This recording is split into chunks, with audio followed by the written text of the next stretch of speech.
हाय, good evening everyone.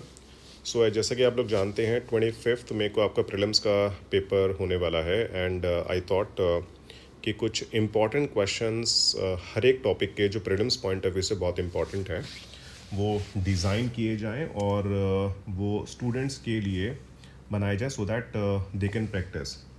तो मैं आज से एक सीरीज़ स्टार्ट करने वाला हूँ जिसके अंदर अराउंड हर एक टॉपिक के 10 से 20 यानी कि दैट मीन्स 10 to 20 क्वेश्चंस मैं इसके अंदर डिज़ाइन करूँगा और इन क्वेश्चंस को हम प्रैक्टिस करेंगे। These are all together new questions जो आज तक यूपीएससी के पेपर में पूछे नहीं गए हैं, जो मैंने खुद डिज़ाइन किए हैं और ये एकदम फ्रेश क्वेश्चंस हैं। तो आज जो हम डिस्कस करने वाले हैं वो है हमारा the topic of national income accounting जो आज हम डिस्कस करेंगे। तो पहला क्वेश्चन हम देखिए यहाँ पे देखते हैं जो जीडीपी से हमने लिया है वो है which of the following statements about the GDP deflator is correct, कि इन चारों में से कौन सी स्टेटमेंट आपकी करेक्ट है। अब डिफ्लेटर के बारे में आप जानते हैं कि डिफ्लेटर का फॉर्मूला होता है हमारा nominal GDP divided by real GDP multiplied by 100। ठीक, अब यहाँ पे इन चारों स्टेटमेंट को आप पढ़ेंगे, these all four statements are quite close. For example, the GDP deflator measures the overall price changes only consumer goods included in the GDP. तो ये जो स्टेटमेंट आपको यहाँ पे देखने को मिल रही है that is one. The second, the GDP deflator compares the value of nominal GDP to real GDP that indicate inflation within the domestic economy. ठीक है, the GDP deflator is fixed as a constant basket of goods and services like the CPI, and then after that GDP deflator excludes the price of goods produced for government consumption for its calculation। अब इन चारों statement को जब हम पढ़ते हैं तो आपको एक बात समझ में आएगी कि इन चारों में से जो only statement that is near to the definition of deflator is what, it is the B. तो यहाँ पे जो हमारा आंसर है वो है बी। ओके, दैट शोज कि this is what the definition of deflator is. ठीक, एक चीज़ आपको ध्यान रखनी है कि जब भी आप पेपर अटेम्प्ट करें तो कई बार क्या होता है कि यहाँ पे इज करेक्ट की जगह कि विच of the following statement about the GDP deflator is incorrect भी हो सकता है। तो कई बार हम जल्दी जल्दी में क्या करते हैं कि क्वेश्चन को ढंग से पढ़ते नहीं और फिर हमसे ये मिस्टेक हो जाती है। So you need to be careful about it. Okay, now let's move to the second question, which of the following most accurately defines GDP. अब चार स्टेटमेंट जब आप पढ़ेंगे ना तो चारों ही स्टेटमेंट आपको काफ़ी क्लोज लगेंगी। जैसे पहली देखते हैं, GDP is the total market value of all goods and services produced within a country's broader borders by its citizen during a financial year। ठीक, सेकेंड पढ़ेंगे, GDP is the total market value of all final goods and services produced within a country's border in a specific period regardless of ownership। ठीक, अब देखिए पहले और दूसरे में केवल आपको जो मेन फर्क देखने को मिल रहा होगा वो लिखा है आपका this one, that regardless of ownership. GDP is the total income earned by a country's residents both domestically and abroad adjusted for inflation and expressed in current prices। ये एक हो गया। And then after that कि GDP is the aggregate value of intermediate and final goods produced within a nation's economy during a given calendar year measured at market prices। अब देखिए ये हमारा सही हो नहीं सकता है क्योंकि ये जो हमें दिखा रहा है वो क्या है, that is basically about the double counting of GDP जो हमारी स्टेटमेंट डी है यहाँ पे। वहीं पे जब आप स्टेटमेंट नंबर सी को आप पढ़ेंगे तो आपको देखने को मिलेगा कि लिखा तो सही है यहाँ पे, ठीक है, परंतु यहाँ पे डोमेस्टिक एंड अब्रॉड लिख दिया है। तो यहाँ पे ये हमारा जीएनपी की डेफिनेशन बनती है, ना कि हमारी जीडीपी की। और फर्स्ट और second which are very close, but as you know कि जीडीपी में हम बोलते हैं कि इससे फ़र्क नहीं पड़ता है कि चीज़ बनी कहाँ है, फ़र्क इससे पड़ता है कि that particular thing has to be within the boundary of a country, कि ओनरशिप से फ़र्क नहीं पड़ता है, चाहे वो डोमेस्टिक हो, चाहे फॉरेनर हो, चाहे जो मर्जी हो। तो इसलिए यहाँ पे हमारा जो आंसर होगा वो होगा B. Now let's move to the third question, which of the following most accurately defines GNP. अब इन चारों स्टेटमेंट को जो आप पढ़ेंगे तो यू हैव अ ऑप्शन की मैं अगर आपको यहाँ पे करीब 15 सेकेंड्स का टाइम दूँ तो आप मुझे बताइए कि कौन सी स्टेटमेंट आपके हिसाब से ठीक हो सकती है। So you have the time to read and then to mark the answer. ठीक, अब देखिए GNP is the total market value of all final goods and services produced by the residents of a country within its domestic territory in a given year. ये हमारी पहली statement है। Then GNP is the total market value of all goods and services produced by country's residents both domestically and abroad during a specific period of time। GNP is the total production value generated within a country's border including the income from foreign residents and foreign businesses. ये एक statement हो गई. And then when you read the fourth statement also, that is also being kind of very close to the definition of GNP. But इन चारों में जो हमारा सही answer है that is your B option. क्योंकि GNP का मतलब क्या होता है कि किसी भी कंट्री के बाउंड्री प्लस उसके आसपास, मतलब in the rest of the world, पूरे वर्ल्ड की अगर बात करें तो जहाँ पे भी जो सिटीजन्स काम कर रहे हैं, okay, those who are having the Indian passport, they are basically part of this thing. तो यहाँ पे जो हमारा आंसर हुआ वो हुआ हमारा बी. अब चौथा देखिए, which of the following best describes the GNP at PPP.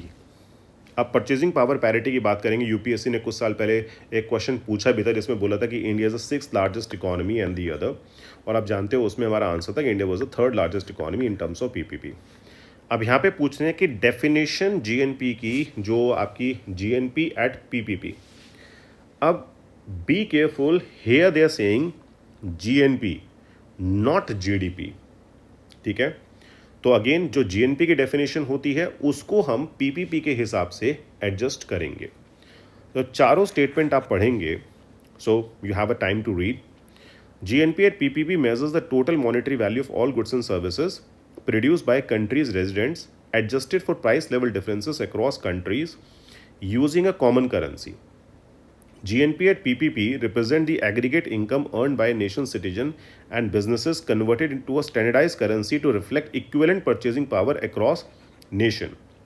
GNP at PPP is the value of all goods and services produced within a countries, including income from abroad, adjusted for international price variations using the PPP exchange rate.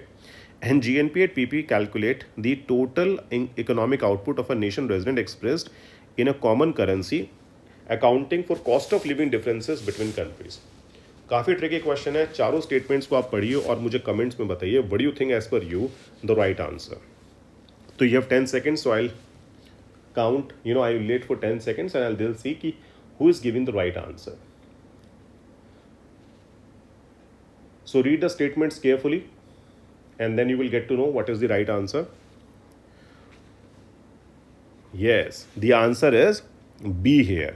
Because if you read, GNP की जो definition है वो भी ठीक बता रहे हैं और साथ ही साथ ये भी बता रहे हैं कि PPP का मतलब क्या होता है. और आप जानते हैं कि US करेंसी को बेंचमार्क रख के ग्लोबल लेवल पे सारी कंट्रीज़ के GDP को एडजस्ट किया जाता है टू फाइंड आउट कि what is the nominal GDP in the country, and when you adjust it according to the price of goods and services in your country, that is a domestic country, in comparison to USA.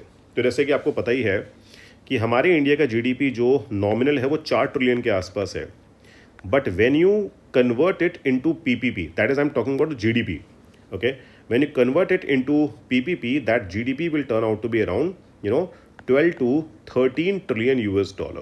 That is quite high, and that makes India as a 3rd largest economy at a global level. Now let's move to the next question. Which of the following statements most accurately defines mobilization of resources for economic development? अब ये जो हमारा mobilization of resources का topic है, ये हमारे UPSC के mains topic के अंदर दिया गया है. तो इसको हम पढ़ते हैं और देखते हैं कि चारों स्टेट में कौन सी स्टेटमेंट बेस्ट है हमारे मोबिलाइजेशन ऑफ रिसोर्सेज के डेफिनेशन के हिसाब से. It involves the strategic allocation of financial, human and natural capital to productive sectors, ensuring optimal economic growth and development. Mobilization of resources refers to the efficient collection and utilization of financial, physical, and human resources to support development goals and public welfare. Mobilization of resources is a process of gathering and developing financial, natural, and human assets to enhance economic productivity and achieve sustainable development. And mobilization of resources entails a systematic organization of financial, human, and physical capital to drive economic progress and to meet national development objective. Very tricky question I am telling you. पढ़ के देखिए और मुझे बताइए आपके हिसाब से इसका आंसर क्या होना चाहिए. What do you think about it? अब देखिए चारों ही स्टेटमेंट काफ़ी क्लोज हैं, पर वहीं पे जब हम बात करते हैं कि सबसे अच्छी स्टेटमेंट चारों में से कौन सी है, तो इसमें हमें B is the right statement that provides the most accurate definition of mobilization resources, क्योंकि यहाँ पे क्या लिखा है, it refers to efficient collection and utilization of financial, physical and human resources to support developmental goals and public welfare. Sustainable development की हम बात नहीं करते हैं मोबिलाइजेशन रिसोर्सेज के अंदर। नेशनल, अब यहाँ पे देखेंगे फोर्थ स्टेटमेंट में, systematic organisation of financial, human and physical capital to drive economic progress and meet national development objective. देखिए fourth is also kind of a very close here, but point ये है कि जो हम डेफिनेशन पढ़ते हैं mobilisation of, जो एक मीनिंग हमें समझ में आता है, उसके हिसाब से ये हमारी बेस्ट डेफिनेशन यहाँ पे होगी। ठीक है, नेक्स्ट में चलते हैं। Which of the following statement most accurately describe the role of depreciation in the context of GDP. अब देखिए यहाँ पे, depreciation in GDP accounts for reduction in value of fixed capital assets due to wear and tear deducted from gross investment to derive net domestic product. Depreciation in GDP represents the loss in capital stock value from usage and obsolescences subtracted from the gross output to calculate the NDP. Depreciation in GDP measures the decline in fixed capital economic value due to physical deterioration excluded from gross investment to obtain net domestic product. Depreciation in GDP is the erosion of capital assets value from using, aging and adjusted in gross domestic product to compute NDP. अब आपको क्या लगता है इन चारों statement में जो हमें best definition यहाँ पे जीडीपी की जो हमें डेप्रिसिएशन मिलती है वो क्या है? So when you read it closely, और जो हम क्लास में डिस्कस करते हैं और जो बुक्स में हमें दिया गया उसके हिसाब से यहाँ पे ए जो है that is the best definition और the meaning of this what you say the depreciation concept है। So here A is the right answer. Then next देखिए, ये हमारा मेंस का टॉपिक है। Which of the following statement most accurately describe the difference between economic growth and economic development है। Economic growth refers to an increase in country's real GDP, while economic development encompasses broader improvement in living standards, education, and health. Economic growth is the rise in national income, whereas economic development includes qualitative enhancement in quality of life, literacy, and healthcare. Economic growth is expansion of nation's output in monetary terms, while economic development involves holistic progress in human welfare, education, and social equity. And then last one is your economic growth indicates higher real GDP per capita, whereas economic development reflects comprehensive advancement in living standards, health and knowledge.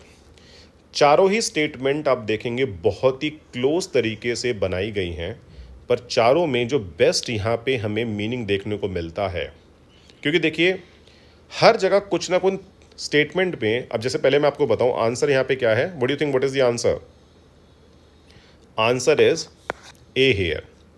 But the point is what, जो बाकी तीन statement आप देखेंगे उसमें आपको देखने को मिलेगा कि सेकंड स्टेटमेंट में केवल लिखा है, अब जैसे फर्स्ट स्टेटमेंट देखिए, broader improvements in living standards, education and health. अब यहाँ पर एक क्वालिटेटिव एनहेंसमेंट, अब in quality of life, literacy and health care access, ये तो ठीक है, परंतु जब इकोनॉमिक ग्रोथ की बात कर रहे हैं तो measures and rise in national income. ठीक है, so national income is not the part.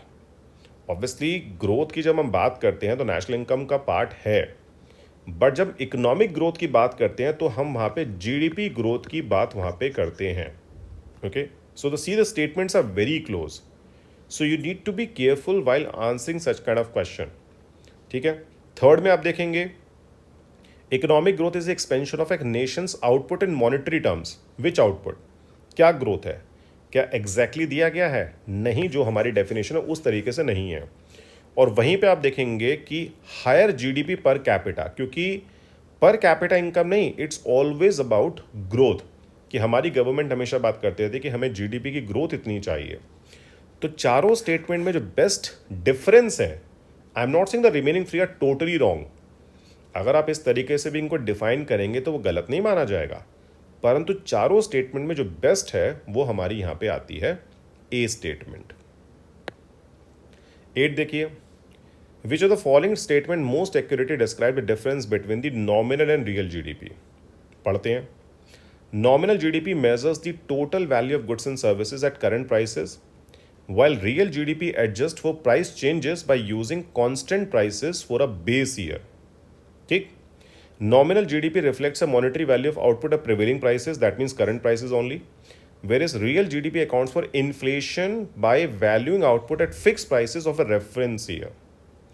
Nominal GDP calculate economic output using current market price, while the real GDP uses prices from a base year to eliminate the effect of price level changes. और D देखिए, nominal GDP represent the value of production at today's prices, while real GDP measures output at constant prices to account for change in purchasing power. अब देखिए चौथा तो आप कहेंगे sir गलत है ही है। पहली तीन स्टेटमेंट काफ़ी क्लोज हैं, पर अगेन जब आप देखेंगे चारों स्टेटमेंट को पढ़ के तो उसमें आपको पहले तीन में अगर आपको चुनाव करना है तो सबसे सिंपल और तरीके से जो इन दोनों चीज़ों को समझाया गया है वो आपको मिलेगा स्टेटमेंट नंबर ए के अंदर। तो ये जो क्वेश्चंस देखिए मैंने डिज़ाइन किए हैं ये आपको ये समझा रहे हैं कि when you have the things very close to each other in terms of explanation, so you need to be calm and cool while understanding and providing the right answer to the question here। ठीक है, तो यहां पे भी हमारा answer क्या हुआ? ए। अगले क्वेश्चन पे बढ़ते हैं, 9th पे।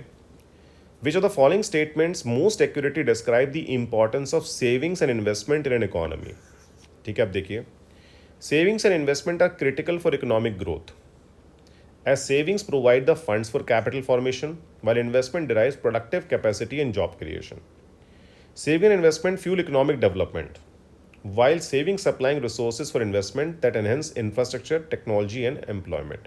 ये भी statement काफ़ी ठीक है। Savings and investments are vital for economic growth, as savings finance investment that boost capital accumulation, productivity and sustainable growth. And then savings and investments support economic expansion when where savings enable funds for investment that increase output, innovation and long term prosperity. कोई guarantee थोड़ी है long term prosperity की, तो ये तो मान लीजिए गलत हो गया। और तीनों स्टेटमेंट में देखा जाएगा तो सेकेंड एंड थर्ड स्टेटमेंट हमारी काफ़ी कुछ तक इनकम्प्लीट हैं। क्यों? क्योंकि यहाँ पे जो इन्वेस्टमेंट वाला पार्ट है जो ए में डिफाइन किया गया है वो प्रॉपर तरीके से इन दोनों में डिफाइन नहीं किया गया, इसीलिए यहाँ पे भी जो हमारा आंसर होगा वो होगा A. Okay, now let's move to the next question. 10वां क्वेश्चन है कि यहाँ पे आप देखेंगे, which of the following statement most accurately describe India's GDP growth based on current trends, जो हमारा 23 से 25 का ट्रेंड है। अब देखिए यहाँ पे ये फैक्चुअल क्वेश्चन है और यहाँ पे अगर आपको फैक्ट्स की अंडरस्टैंडिंग है और नॉलेज है तब तो आप इस क्वेश्चन को सॉल्व कर पाएंगे, अदरवाइज ये क्वेश्चन सॉल्व करना थोड़ा मुश्किल रहेगा। अब पहला स्टेटमेंट क्या है? India's real GDP growth was 8.2% in financial year 2023-24, driven by strong domestic demand and government capital expenditure, but slow to 6.5% in financial year 24-25 due to global trade disruption. Second में लिखा है 7% fueled by infrastructure investment and consumption but reduced to 6.6%। अगले में लिखा है 8.15 reduced to 6.2 in the fourth quarter। और last में लिखा है India's real GDP expanded 8.2 propelled by domestic consumption and investment but dropped to 6.8। अब देखिए यहाँ पे अगर आपको फैक्चुअल नॉलेज है तब तो मान के चलिए इस क्वेश्चन को आप आंसर कर पाएंगे, अदरवाइज आप इस क्वेश्चन का आंसर नहीं कर पाएंगे। और यहाँ पे जो डेटा हमारा ठीक है वो है हमारा स्टेटमेंट ए का, कि लास्ट ईयर की जीडीपी ग्रोथ जो है हमारी वो 6.5% है और 23-24 की जो थी हमारी वो 8.2 थी। In the remaining that data is incorrect. But मैं आपको बता दूं ऐसे क्वेश्चन यूपीएससी प्रीलिम्स में आने के चांस कंपैरेटिवली बहुत कम होते हैं, क्योंकि इतने ज़्यादा फैक्ट्स यूपीएससी हार्डली ही पूछता है। So only for the sake of understanding कि अगर इस तरह के क्वेश्चन आए तो वहाँ पे अगर आपको फैक्ट्स पता है तो ही आपको सॉल्व करने, और आपको फैक्ट अगर नहीं पता है तो आपको सिंपली उस क्वेश्चन को छोड़ देना ही बेटर है। अगला देखिए, which of the following statement best describes the impact of covid on Indian economy. अब यहाँ पे देखेंगे, COVID-19 led to a sharp contraction in India's GDP primarily due to supply chain disruption, while domestic consumption remained largely stable. आप जानते हैं ऐसा नहीं था, डिमांड भी कम हुई थी। COVID-19 caused India's GDP to contract sharply, driven by simultaneous collapse in both supply and demand across sectors like manufacturing, construction services. ये काफ़ी हद तक ठीक लग रहा है। COVID-19 affected only the supply side of the economy while the demand side staying relatively unaffected. Wrong है, आप जानते demand भी impact हुई थी. And COVID-19 resulted in a mild economic slowdown in India, but agriculture and export sector again ये भी हमारे गलत है. तो चारों में जो सही स्टेटमेंट है वो हमारी है यहाँ पे बी, क्योंकि डिमांड सप्लाई हमारी दोनों ही इम्पैक्ट हुई थी यहाँ पे। ठीक, अगले पे आते हैं। Which of the following describe the best explanation for concept called ICOR. देखिए, आईकॉर की जब हम बात करते हैं तो आप जानते हैं ICOR is a concept nothing but a marginal cost here. और यहाँ पे आप देखेंगे ICOR measures the percentage change in national income resulting from a given percentage change in capital investment over a period of time. ठीक, पहली statement ये हो गई। ICOR refers to the ratio of additional investment made to the additional output generated, indicating the efficiency of investment in economy. And then ICOR is the total amount of capital investment in an economy divided by its total output over a specified period. And ICOR indicates the ratio of gross savings to GDP, reflecting how much of national income is devoted to investment. आप जानते हैं कि आईकॉर का जो मतलब है वो क्या है, वो है कि एक एडिशनल आउटपुट बनाने के लिए हमें कितने एडिशनल कैपिटल की रिक्वायरमेंट है।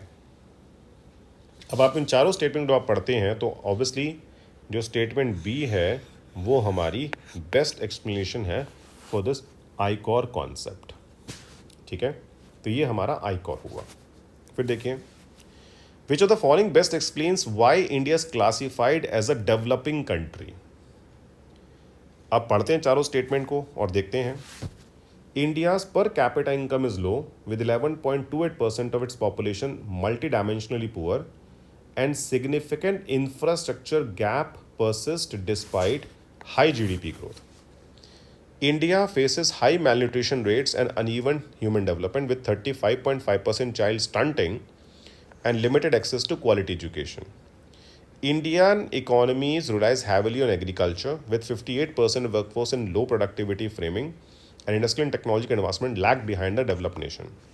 India exhibits a combination of low per capita income, high malnutrition and agriculture dependency alongside infrastructure and human development. अब देखेंगे आप इन तीनों स्टेटमेंट की जो समरी है वो स्टेटमेंट डी में दी गई है।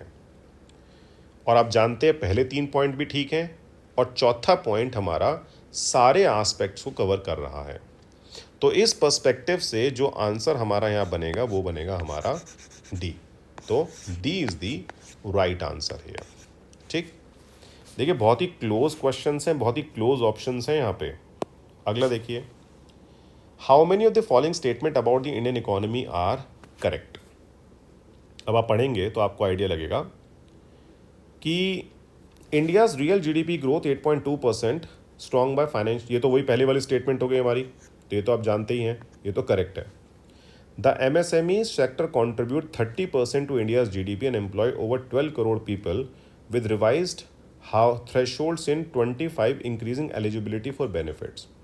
अब देखिए, मुझे फैक्ट्स का नहीं पता है कि 30% GDP में कॉन्ट्रीब्यूट करता है या नहीं करता है, 12 करोड़ लोग हैं या नहीं है, बट हाँ ये जरूर पता है कि अभी जो रीसेंट बजट था उसके अंदर MSME की लिमिट्स को चेंज किया गया है।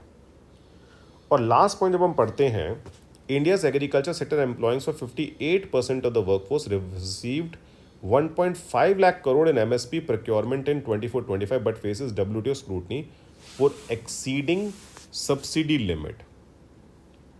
अब मान के चलिए यहाँ पे, और जो सिर्फ स्टेटमेंट गलत है वो हमारी स्टेटमेंट नंबर 3 इज इनकरेक्ट, क्योंकि कोई WTO की स्क्रूटनी यहाँ पे नहीं है। और दूसरी बात जो MSP के प्रोक्योरमेंट वाली बात है वो भी पॉइंट हमारा यहाँ पे ठीक नहीं है। ठीक है, सो आप जानते हैं कोई स्क्रूटनी नहीं है, नथिंग इज बिंग देयर, क्योंकि जब WTO में कोई काम ही नहीं हो रहा है तो स्क्रूटनी क्या होगी। तो यहाँ पे जो हमारा आंसर हुआ वो पहली 2 स्टेटमेंट ठीक है, तो आंसर हुआ ओनली 2 स्टेटमेंट्स आर करेक्ट है। अब लास्ट क्वेश्चन देखते हैं हम अपना। विच of the following best captures the key difference between green GDP and potential GDP। इन दोनों के बीच में डिफरेंस क्या है, देखते हैं। देखिए क्या ऑप्शंस दिए गए हैं। Green GDP measures the total value of goods and services produced after adjusting for inflation. अब देखिए ये तो गलत होगी, क्योंकि आप जानते हैं ग्रीन GDP का मतलब क्या होता है, इन्फ्लेशन नहीं, जो भी आपने एनवायरमेंट को डैमेज किया है, ये गलत हो गया। Green GDP reflects the economic output after factoring in environmental cost, whereas potential GDP measures the maximum sustainable output an economy can produce without triggering inflation. Then, Green GDP estimates the highest possible level of output of an economy. अब यही गलती दे दी है, क्योंकि आप जानते हैं ये हमारी किसकी डेफिनेशन हो जाती है, पोटेंशियल की। और green GDP indicates a level of output achievable without creating inflationary pressure. Again कोई इन्फ्लेशन वाली बात नहीं है, एनवायरनमेंट की बात है। तो यहाँ पे जो सही स्टेटमेंट है वो केवल हमें बी लग रही है। ठीक है, तो देखिए 15 question I have design for the GDP, और मैं ये नहीं कह रहा हूँ कि ये क्वेश्चन आपके पेपर में आएंगे या जो भी है, only for the sake of your understanding. तो एक तरीके से आपको एक आइडिया दे रहा हूँ कि UPSC में जो ट्रिकी क्वेश्चंस आते हैं हमारे, जिन स्टेटमेंट बहुत क्लोज होती हैं, उनमें आपको थोड़ा सा धैर्य से और पेशेंस से काम लेना है, so that you will be able to mark the right answer है। ठीक है, तो आज के इस सेशन में हमने डिस्कस किया है केवल GDP के क्वेश्चन। जब हम नेक्स्ट सेशन में होंगे तो हम अगली क्लास में बैंकिंग के क्वेश्चन डिस्कस करेंगे, वो भी एकदम knew all together. And difficulty level in each and every kind of session will be kind of moderate, I would say. ठीक है, तो आज के लिए इस सेशन में इतना ही। आपको कहना चाहता हूँ thank you very much for watching the session. Thank you.